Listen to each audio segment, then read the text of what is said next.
हर हर महादेव दोस्तों, आज श्री शिव महापुराण कथा का दूसरा दिन था, जिसका दिव्य आयोजन पंजाब के बठिंडा नगर में पूज्य पंडित प्रदीप मिश्रा जी सीहोर वाले के श्रीमुख से किया जा रहा है।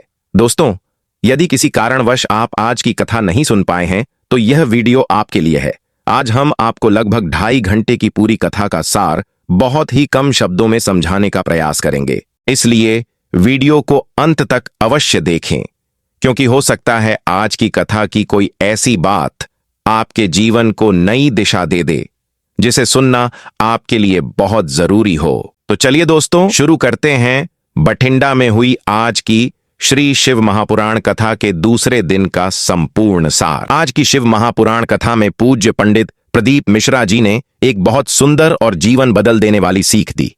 गुरुजी ने कहा कि हम सभी अपने जीवन में कभी न कभी भगवान से शिकायत करते हैं। जब हमारे जीवन में दुख आते हैं, परेशानियां आती हैं, मेहनत का फल नहीं मिलता, तब हम सोचते हैं कि आखिर मेरे साथ ही ऐसा क्यों हो रहा है। इसी बात को समझाने के लिए गुरुजी ने एक किसान की कथा सुनाई। गुरुजी ने कहा कि एक किसान था जो भगवान से बहुत नाराज रहता था। वह बहुत मेहनत करता था, लेकिन कभी सूखा पड़ जाता, कभी बाढ़ आ जाती, कभी आंधी तूफान उसकी फसल खराब कर देते। एक दिन किसान ने भगवान से कहा, प्रभु, आपको खेती करना नहीं आता। अगर मौसम मेरे हाथ में दे दिया जाए तो मैं सबसे अच्छी फसल उगा सकता हूं। गुरुजी ने कहा कि भगवान मुस्कुराए और किसान को 1 साल के लिए मौसम की शक्ति दे दी। अब किसान जब चाहता बारिश करवा देता, जब चाहता धूप निकलवा देता। उसने अपने खेत में कभी आंधी नहीं आने दी, कभी तूफान नहीं आने दिया, कभी कोई कठिन परिस्थिति नहीं आने दी। कुछ समय बाद खेतों में बहुत सुंदर फसल तैयार हो गई। किसान बहुत खुश था, लेकिन जब कटाई का समय आया और उसने गेहूं की बालियां खोलीं तो वह हैरान रह गया।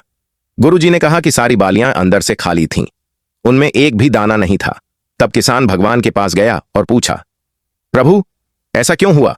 गुरुजी ने बताया कि भगवान ने किसान से कहा, तुमने फसल को संघर्ष करने का मौका ही नहीं दिया। न तेज धूप सहने दी, न बारिश की मार झेलने दी, न आंधी तूफान का सामना करने दिया। और यही कारण था कि पौधे बाहर से तो सुंदर दिखे, लेकिन अंदर से कमजोर और खोखले रह गए। दोस्तों, गुरुजी ने कहा कि यही बात हमारे जीवन पर भी लागू होती है। अगर जीवन में कभी संघर्ष नहीं आएगा, कभी कठिनाई नहीं आएगी, तो हमारा आत्मबल भी नहीं बढ़ेगा। गुरुजी ने कहा कि सोना आग में तपकर ही कुंदन बनता है, कोयला दबाव सहकर हीरा बनता है, और इंसान संघर्ष करके ही महान बनता है।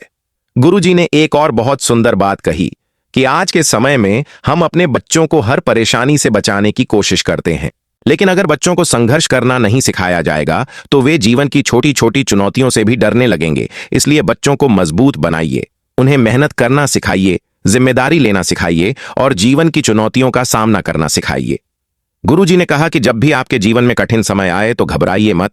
यह मत सोचिए कि भगवान ने आपको छोड़ दिया है, बल्कि यह सोचिए कि महादेव आपको और मजबूत बनाने की तैयारी कर रहे हैं, क्योंकि बिना संघर्ष के कोई भी व्यक्ति अपने जीवन में बड़ी सफलता प्राप्त नहीं कर सकता।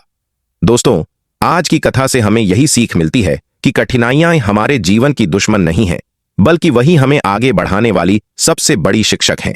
अगर आपको आज की कथा से यह सीख अच्छी लगी हो तो वीडियो को लाइक जरूर करें, चैनल को सब्सक्राइब करें और कमेंट में हर हर महादेव अवश्य लिखें।